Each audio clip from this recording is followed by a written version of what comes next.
नाम संकीर्तन साधन सोपे नाम संकीर्तन साधन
माऊली महाराज हिरडगाव त्यांना साथ करते शिवाजी दादा तोंडीकर.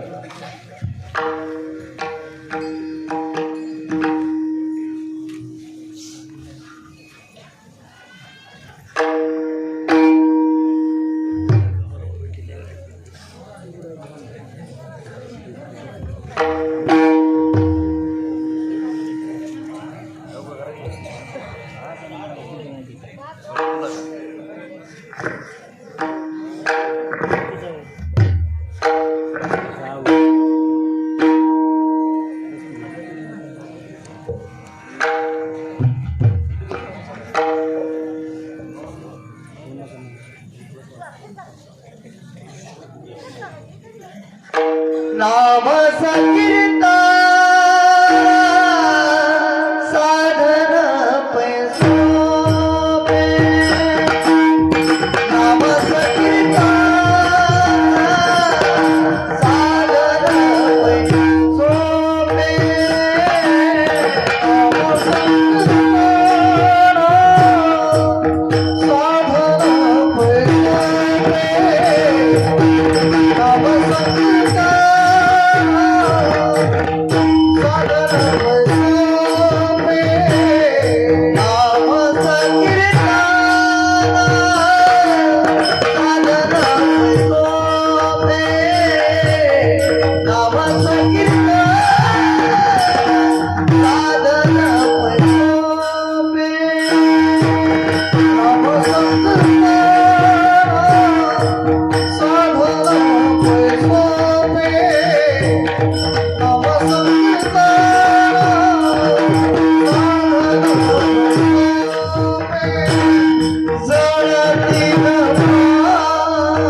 सुखे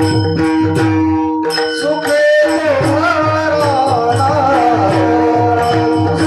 तुम्हारा नलगति साया साया है माता साया है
नाम संकीर्तन साधन पै सोपे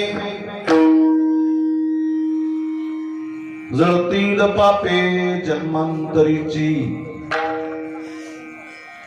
नलगती सायास जावे वनांतरा सुखे तो घरा नारायण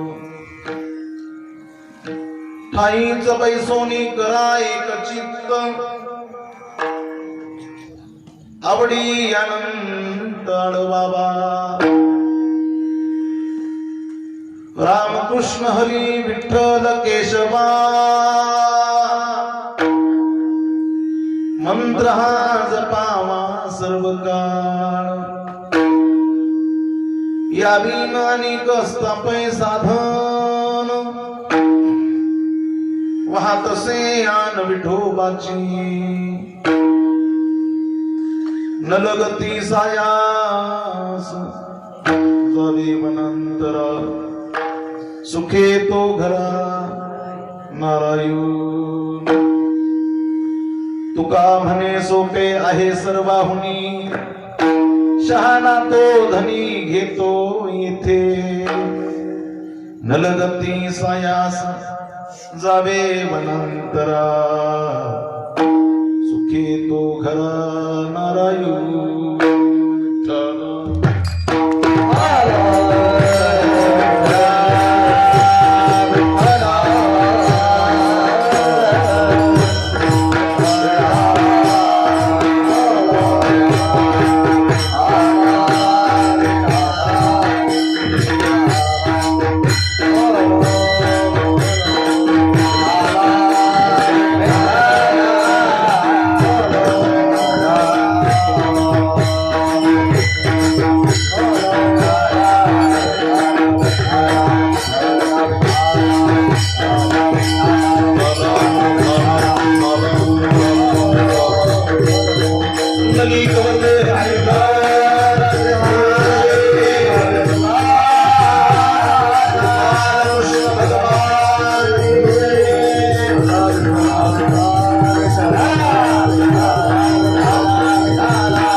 नाम संकीर्तन साधन पै सोपे जळतील पापे जन्मांतरीचे नलगती सायास जावी वनांतरा सुखे तो घरा नारायण यदक्षरं मनाख्येयम् मानंदं मज केवलम श्रीमन्निवृत्तिनाथेति ख्यातं दैवतमाश्रे किरीटोज्वलत् सर्वदिक्प्रान्त भागम् सुरैरर्चितं दिव्यरत्नैरनर्घैः त्रिभंगाकृति बर्हमाल्यावतंसं परब्रह्मलिंगं भजे पांडुरंगं पांडुरंगा करू प्रथम पांडुरंगा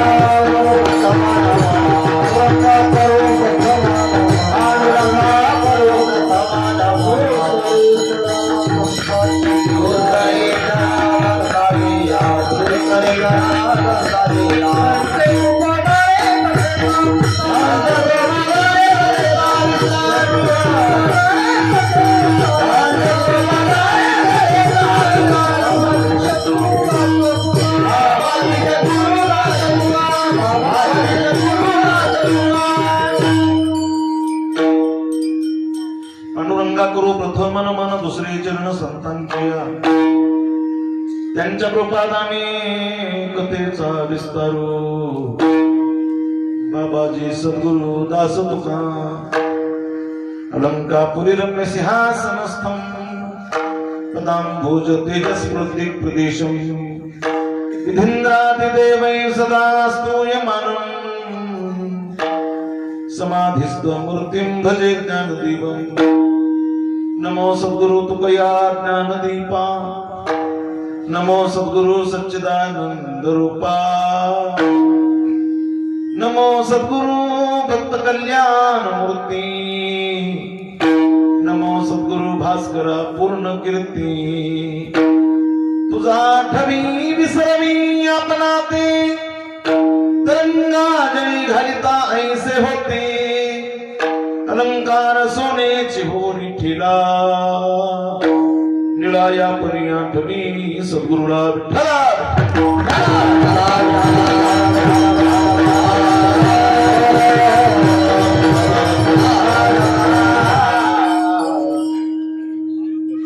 सोळाव्या शतकात एक तारा चमकला जिजाऊच्या पोटी सिंह जन्मला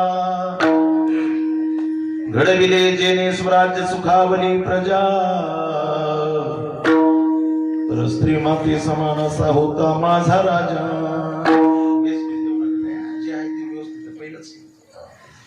थेंब थेंब रक्ताची आठवण येते आम्हाला, कधीच विसरणार नाही राजे,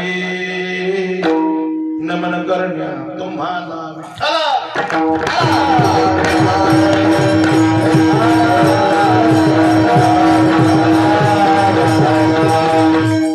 आषाढी कार्तिकी तुझ्या कोंदणाची पाठी हो, आषाढी कार्तिकी तुझ्या कोंदणाची पाठी हो, आषाढी कार्तिकी तुझ्या कोंदणाची पाठी हो, आषाढी कार्तिकी तुझ्या कोंदणाची पाठी हो, ललिता दिवसा शोभे वाणवंती हो,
जयांचे केलिया स्मरण होय सकल विद्यांचे अधिकरण, तेच बंधू श्री चरण श्री गुरूंचे ते नमस्कारून आता प्रस्तुत आजचे कीर्तन रूपी सेवा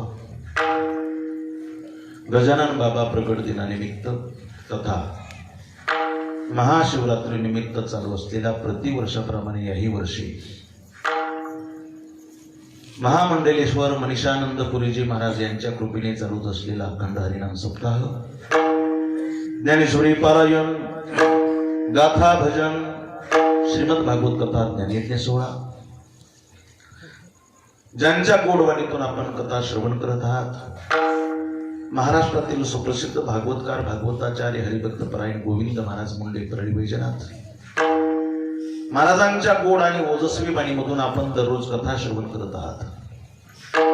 निगम कल्पतरोर्गलितं फलम शुकमुखादमृतद्रव संयुतं पिबत भागवतं रसमालयं मुहुरहो रसिका भुवि भावुका.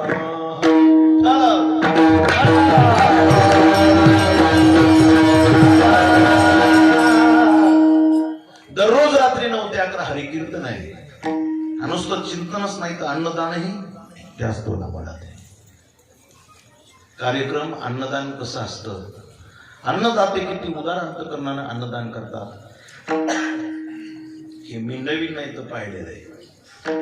काल्यालाही येऊन पाहिलं आणि 7 दिवस या ठिकाणी राहूनही पाहिलं. विठ्ठल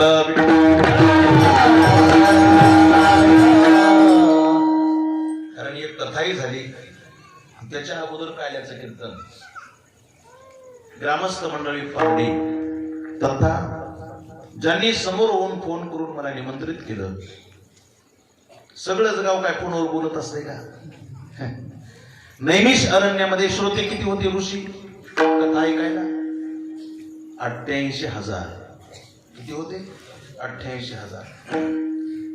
पण 88,000 ऋषींना, बरं का गुरुजी, 88,000 ऋषींना कथा ज्यावेळी सूत सांगत होते त्यावेळी सुतांना फक्त संवादासाठी एक जणच बोलत होते. त्याच्यात मुख्य श्रोते आहेत. त्यांचं नाव काय?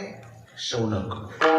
नैमिषे सुतमासीन मभिवाद्य महामतिम कथामृत रसास्वाद कुशल शौनको ब्रवीत. वर्णन आहे, ज्यावेळी काही विचारायचं असतंय त्यावेळी शौनक बोलायचे. सगळ्यांनाच बोलण्यास कसं जमून? तसं गावाचं मन असतंय. पण ज्यांनी फोनवर संपर्क केला, आमचे परमार्थ प्रेमी आणि एक वारकरी भूषण उत्कृष्ट कीर्तनकार हरिभक्त माधव महाराज पारडीकर महाराजांनी फोनवर संपर्क करून याही वर्षी पुन्हा तुमच्या दर्शनाचा मला लाभ आणून दिला. विठ्ठल विठ्ठल.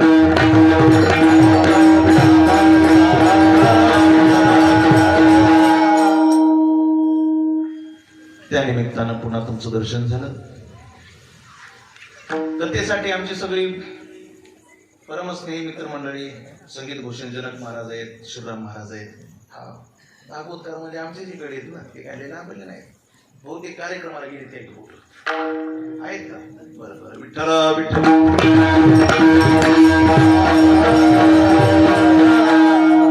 समोर जमलेली समस्त श्रोते मंडळी, बहुसंख्य माता मुल्या, बहुसंख्य पुरुष वर्ग आहे. अष्टांगेन स्पर्शत भूमी साष्टांग प्रणितस्य सह. सर्वांच्या पायी नतमस्तक होतो. महाराष्ट्रातील सुप्रसिद्ध भजन सम्राट हरिभक्तपरायण शिवाजी महाराज चौंडीकर महाराजांची उपस्थिती आहे. मी त्यांना शांती ब्रह्म म्हणत असतो. शांत स्वभाव आणि उत्कृष्ट गायन, साधी राहणी, उच्च कोटीची गाणी. विठ्ठल विठ्ठल. महाराष्ट्रातील सुप्रसिद्ध भजन सम्राट हरिभक्तपरायण कामाजी महाराज चौंडीकर, कामाजी महाराजांचाही महाराज, त्यांच्याही गावाला त्यांनी सेवा घेतली 7 दिवस. पुन्हा झाला का नाही होते कार्यक्रम? भैरवनाथाचा ट्रॅक्टरनं लोक याचे महाराज. खूप मोठा कार्यक्रम त्यांनी केला. हो, या ठिकाणी त्याच कौला मुलात भजन सम्राट संगीत भूषण हरिभक्तपरायण माऊली महाराज हिरडगावकर, माऊली महाराजांची उपस्थिती आहे. ही सगळी माझी वारकरी जीवलग मित्र म्हणजे आमचे चौकदार जरा गार झाले. तुम्ही कशी गेली? दत्ता महाराज मुदा मुद बोला उदो बोला नळ खडून घेतलं. ते काय जागेवर माहिती नाही.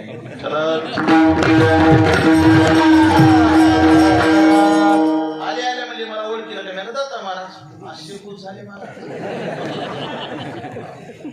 इकडं जर पाहिलं नाही, हे 3 आणि 3 6 7 आणि 8 महाराज. सगळ्यात अभिमानाची बाब जर कोणती असेल तर ही आहे. तुमच्या गावात नवीन पिढी तयार झाली. त्यामध्ये हे 2 लेकर आहेत ना, हे आमचा परमार्थ प्रेमी गणेश महाराज आणि आमचा परमार्थ प्रेमी विशाल महाराज. हे 2 लेकर माझे परमस्नेही हनुमान महाराज शिंदे, तुमच्या त्यांच्याकडेच आहेत ना दोघे शिकायला. म्हणजे मी नेहमी त्या पूरला जातो म्हणून यांना ओळखलंय. हे दोघंही असे आहेत. एक सांगू का पारडीकर, हे तुमच्या गावचे धनाजी संताजी आहेत. विठ्ठल विठ्ठल.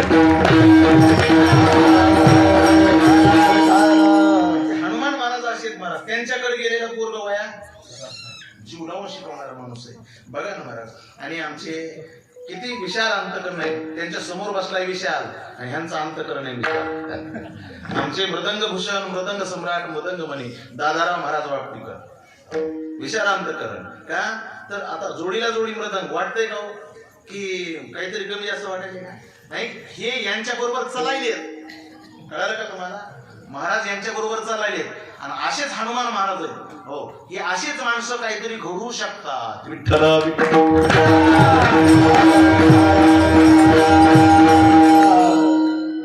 लेकराला जर पायी चालवायचं असेल तर माया अशी म्हणते का ये ये असं म्हणजे लेकरू कसं चलत सांगा बरं. बालकाचे चाल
सुखाचे चाली माता जाणुनी पाऊल घाली तैसे संत जगी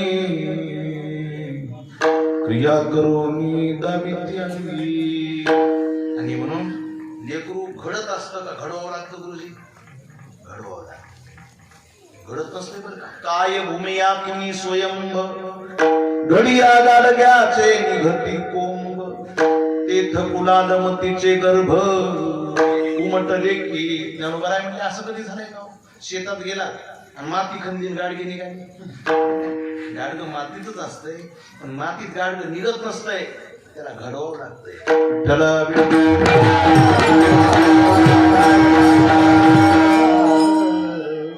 पारडीमध्ये आमचे बालू महाराज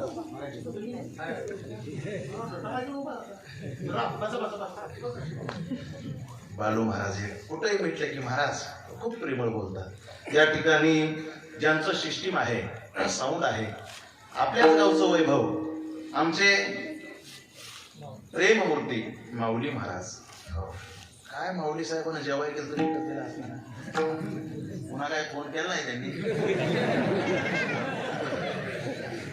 नाही, धन्यवाद.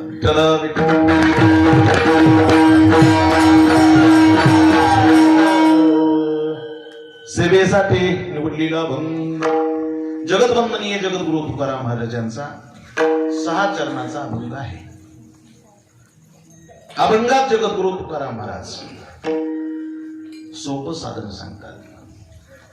नाम संकीर्तन साधन पै सोपे जळतील पापे जन्मांतरीचे. महाराज म्हणतात जन्मांतरीचं पाप जाळण्याची ताकद नामात आहे. साधनं बरेच आहेत, साधनं कमी नाही, पण अनेक साधनामध्ये सोपं साधन जर कोणतं असेल तर नाम संकीर्तन साधन पै सोपे. याच्यासाठी काहीच खटाटोप करायची गरज नाही. नलगती सायास झाले वनांतरा सुखे तो घरा नारायण. फक्त तुम्ही नामस्मरण करा. तुकाराम महाराज म्हणले जगाचा मालक तुमच्या घरी आल्याशिवाय राहणार नाही. विठ्ठल विठ्ठल कुठे जाऊ नका. ठाईच बैसोनी करा एक चित्त आवडी अनंत आळवावा.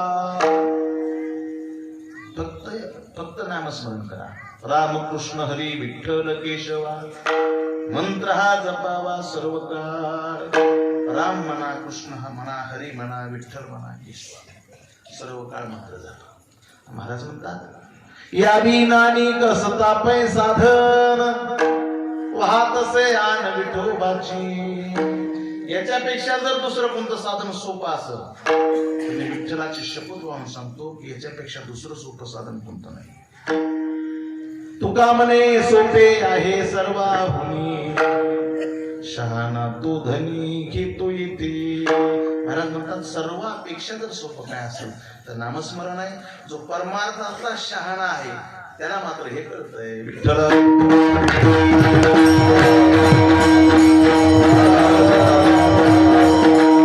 या अभंगात जगद्गुरु तुकाराम महाराज तुम्हा आम्हाला देव भेटीचं साधन सांगतात.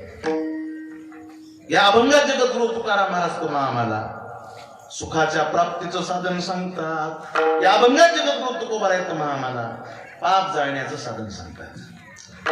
सुखाच्या प्राप्तीचं साधन सांगतात. प्रत्येक माणूस एकाच वस्तूसाठी धडपडतोय, तो म्हणजे सुख. एरवी बाबत जर विचार केला माझ्या दादानं तर प्रत्येकाची आवड वेगळी, पण सुखाविषयी जर बोलायचं म्हणलं तर प्रत्येकाची आवड एक आहे. सुख सकाळी उठल्यापासून रात्री झोपेपर्यंत प्रत्येक माणूस खटाटोपीत आहे, धावपळीत आहे, पळू लागलेला आहे. कशासाठी? सुखासाठी. ज्ञानोबा म्हणतात असं थोडंच आहे महाराज. रोग काय रोगिया आवडे दारिद्र्य दारिद्र्या. असं थोडंच आहे की कोणता माणूस दुःखासाठी पळायलाय का? मज लागी दुःख व्हावे ऐसे कोणी भावे ना जीवे. कोणी हनुमंतरायला म्हणतं का हनुमंता 50 एकर जमीन शिलिंग मध्ये जाऊ दे, माझ्या हातात माझ्या घरात 18 देऊ गरगरा फिरू दे, मला 2 टायमाचं खायला नाही मिळू दे, असं कोणी म्हणतं का? सांगा बरं. प्रत्येकाची हालचाल, प्रत्येकाचं धावणं, प्रत्येकाची खटाटोप, प्रत्येकाचे प्रयत्न सुखासाठी आहे. नाही का ना महाराज? आपणच करतो असं नाही. आमचा पंजा सुखासाठीच प्रयत्न करीत होता, पळू पळू मेला. आमचा आजार सुखासाठीच प्रयत्न करत होता, पळू पळू मेला, पण सुख नाही मिळालं. आमचा बाप सुखासाठी प्रयत्न करतो, पळू पळूच मरेल. आणि आपली तीच कंडिशन झाली, मग सुख मिळायचं कधी? आता मेला पंजा मेला, मेला पंजा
पैसे पुढे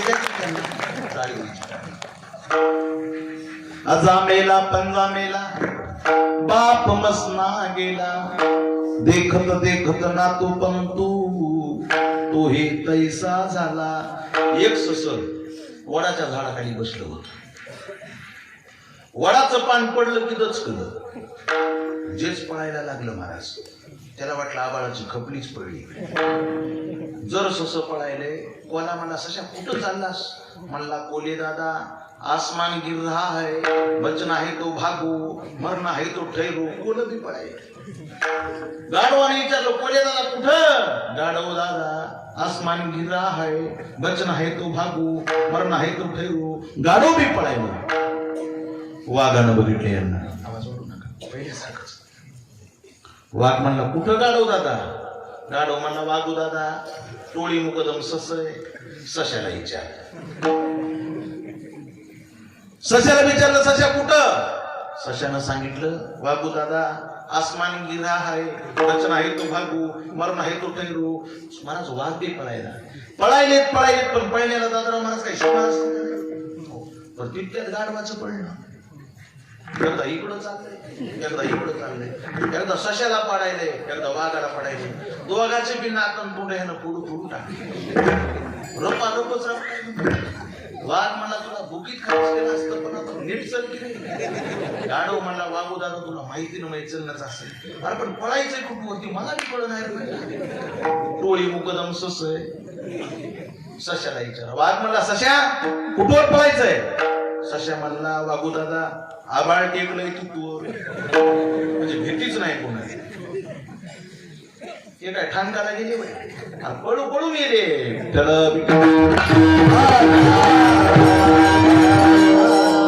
मी काय सशाची कोल्याची गोष्ट सांगितली नाही. कोणाची?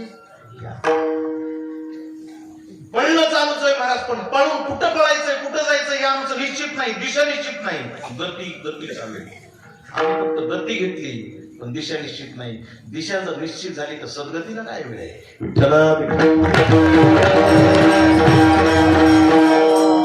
सर्व सुखाची अशा जन्म गेला, क्षण एक मुक्ती यत्न नाही केला. हिंडता दिशा शिन पावला, माया वेष्टीला जीव माझा. असे काही लोक तुकाराम महाराजाकडे आले. महाराज पंजा मेला, आजा मेला, बाप मेला, आम्ही मरायची वेळ आली. कुठवर पडायचं पण सुख काय मिळणार? तुम्हीच सांगा की सुख कशाने मिळत. महाराज म्हणतात तुम्हाला सांगितले की रे सुख जर पाहिजे असं तेने बिन जीवा सुख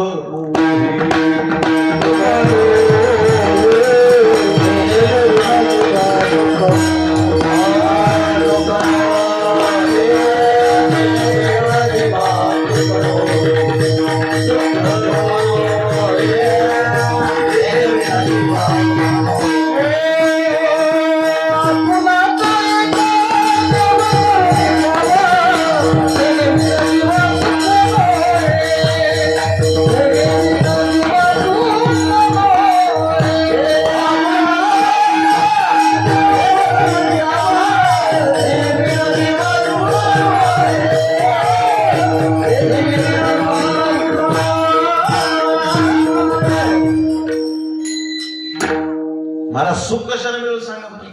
सगळे पळू पळू मेले पण आम्हाला मरायचं नाही. आम्हाला सांगा सुख कशाने मिळेल? तुकाराम महाराज म्हणतात देवाशिवाय सुख मिळणार नाही बाबा. आपुला तो एक देव करुणी घ्यावा तेने बिन जीवा सुख नव्हे. जर सुख पाहिजे असेल ना तर देव आपला करावा लागेल का तर देव सुखरूप आहे. सुखरूप ऐसा तुझा कोण सांगा. जसा दिवा प्रकाश रूप आहे तसा देव कसा आहे सुखरूप आहे. प्रकाश पाहिजे असेल तर दिव्याचा त्याग करून जमणार नाही. सुख पाहिजे असेल तर देवाचा त्याग करून जमणार नाही. पण आम्ही एवढी येडी महाराज. तुकाराम महाराज देव घ्या म्हणून घरोघर गेले. देव घ्या कोणी देव घ्या कोणी आयता आला घर पुसूनी. लोक झोपेतून उठून म्हणले देव न लगे देव न लगे. झोपेतून उठून म्हणले द्यायचंय ना महाराज आम्हाला सुख द्या. देव न लगे की हास्यास्पद बोल नाही. जसं आता मला सांगा महाराज विशाल महाराज तुम्ही इथं दिवा लावला लाईट गेली म्हणून आणि इथं लावलेला दिवा गणेश आला आणि गणेशनं उचलून घेऊन गेला. दिवा या पोरानं घेऊन गेल्यानंतर प्रकाश किती मिनिटांना जाईल? हा हा लगेच बरोबर लगेच जाईल तो. तर असं म्हणायचं म्हणता दिवाकरराव गेले तर जाऊ द्या. प्रकाशराव तुम्ही काय करा थोडे पोहे खाऊन जा. प्रकाशराव थांबतील का? म्हणून दीप पालवे सवेची तेज मालवे रविबिंबा सवे प्रकाशू जा. ज्ञानोबा म्हणले हो म्हणून दीप पालवे सवेची तेज मालवे रविबिंबा सवे प्रकाशू जा. मग प्रकाश जर पाहिजे असेल तर काय करावं लागेल म्हणजे दिवा पाहिजे. दिव्याशिवाय प्रकाश नाही. आम्ही काय म्हणालो दिवा न लगे दिवा न लगे प्रकाश लगे प्रकाश लगे. दिवा नसताना प्रकाश कुणी ठेवलाय महाराज? तुम्हाला जर दिवा प्रकाश पाहिजे असेल तर दिवाच घ्यावा लागेल. दिवा मिळवावा लागेल. दिव्याशिवाय प्रकाश नाही तसं देवाशिवाय सुख नाही. विठ्ठल काही लोक म्हणले मग देवाशिवाय जर सुख नसेल तर मग देव मिळवावा लागेल. आपुला तू देव करून घ्यावा तुम्ही देव आपला असा करून द्या. मग काही लोक म्हणले महाराज देव आपला असा करण्यासाठी साधन करावं लागलं. आम्ही संसारिक माणसं हो संसारामध्ये पळू पळू बेजार झालेले माणसं. आम्ही कीर्तनात 2 घंटे बसू शकत नाहीत. भागवतात 3 घंटे बसू शकत नाहीत. आम्हाला अवघड साधन होणार नाही. एखादं सोपं साधन आहे का? असं साधन सांगा त्याला पाप जाईल आमचा जीव निष्पाप होईल. असं साधन सांगा त्याला सुखही मिळेल. असं साधन सांगा ज्यानं देव मिळेल. ते आम्हाला करता आलं पाहिजे. ते सर्वापेक्षा सोपं पाहिजे. महाराज पहिल्या चरणात साधन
महाराज असं साधन सांगा की आम्हाला करता येईल. महाराज म्हणतात नाम संकीर्तन साधन पै सोपे जळतील पापे जन्मांतरीचे. महाराज म्हणतात सोप्यात सोपं साधन जर कोण साधन सुद्धा नामसंकीर्तन नामस्मरण हे सर्वात सोपं साधन आहे. साधन कमी नाही. काही लोक म्हणले तुकाराम महाराज तुम्हाला नामावरच्या बरं आहे तुमचं बाकीचे साधन तुम्हाला माहित नाहीत का. महाराज म्हणले बाकीचे साधनं मला माहित नाहीत असं समजू नका पण त्यांचं इथं कामच नाही ना महाराज. शुकाचार्य सुद्धा म्हणतात राजा परीक्षितीला श्रीमद भागवत महापुराणात राजा कलियुगामध्ये जर प्रभावी आणि सोपं साधन कोणतं असेल यत् फलम नास्ति तपसा न योगेन समाधिना तत्फलम लभते सम्यक लोकेशव कीर्तना.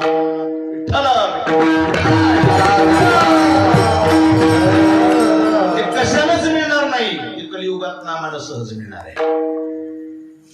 कलियुगा माझी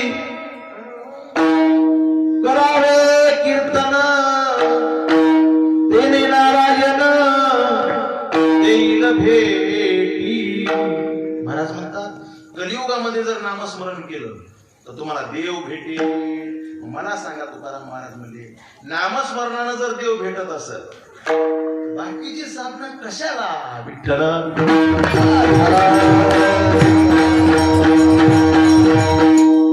साधन जास्त का साधन करणारे जास्त. बोला साधन जास्त का साधन करणारे जास्त. त्याचं उत्तर आहे साधन जास्त साधन करणारे फार कमी आहे. पण महाराज म्हणतात नामस्मरणानं देव भेटायला आहे बाकीचे साधन कशाला. जाऊ द्या आपल्या पारडी गावाला याला 3 रस्ते. किती 3.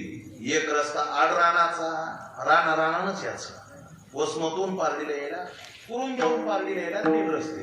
एक रस्ता रानारानाचा एक रस्ता डांबरीकरणाचा आणि एक रस्ता दगडा दगडाचा. दगडा दगडाला आलं तरी पारडीला यालंय. रानारानानं आलं तरी पारडीला यालंय. डांबरीकरणानं आलं तरी पारडीला यालंय. शहाणा माणूस कोणी रस्ते नाही खरंय तो. अहो डांबरीकरणासारखा रस्ता असताना उग येड्यावणी कशाला जायचं. स्वल्प वाटे चला जाऊ वाचे गाऊ विठ्ठल तुम्ही आम्ही खेळी बिळी गदारोळी आनंदी. सोपी चांगली रस्ता असताना चांगली वाट असताना बाकीचे रस्ते कशाला. नामचिंतनासारखं प्रभावी साधन असताना बाकीचे साधन कशाला. विठ्ठल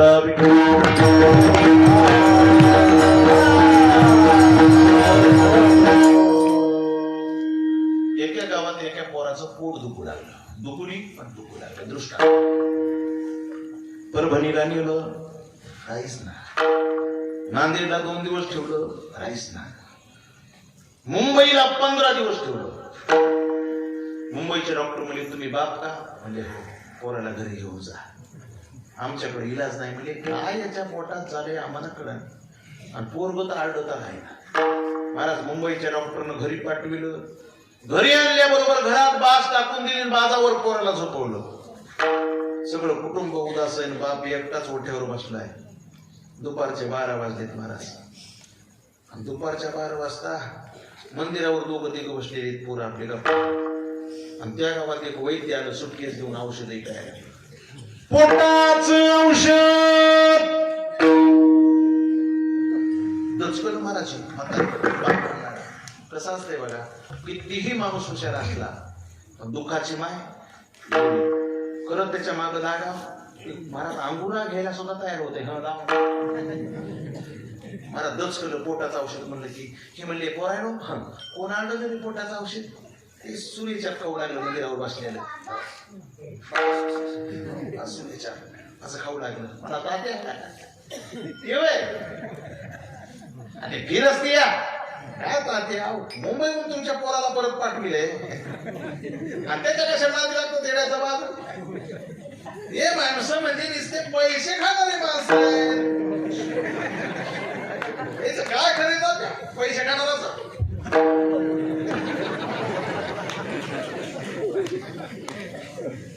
यानं सांगितलं तो सुटकेसवाला जवळ आलं मला. जवळ आल्याबरोबर पुन्हा म्हणला पोटाचं औषध.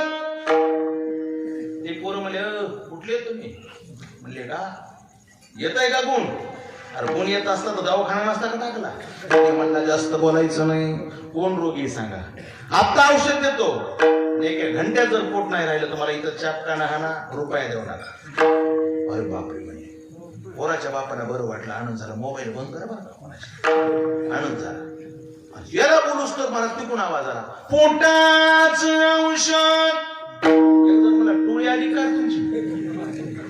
ते सुटकेसवाला म्हणला नाही इकडून कोण आले मला माहिती. बघता टीव्ही समोर आलं. या इकडं मला या तुमच्यापाशी. मला पोटाचं औषध गुण येत आहे का? आता औषध देतो म्हणला. एका घंट्यात नाही पोट राहिलं तर मला फाशी द्या. पोराच्या बापाला बरं वाटलं. एक म्हणता 2 डॉक्टर आले. एक म्हणता एका घंट्यात नाही राहिलं तर मला चॅपकान हाना. एक म्हणता एका घंट्यात नाही राहिलं तर मला फाशी द्या.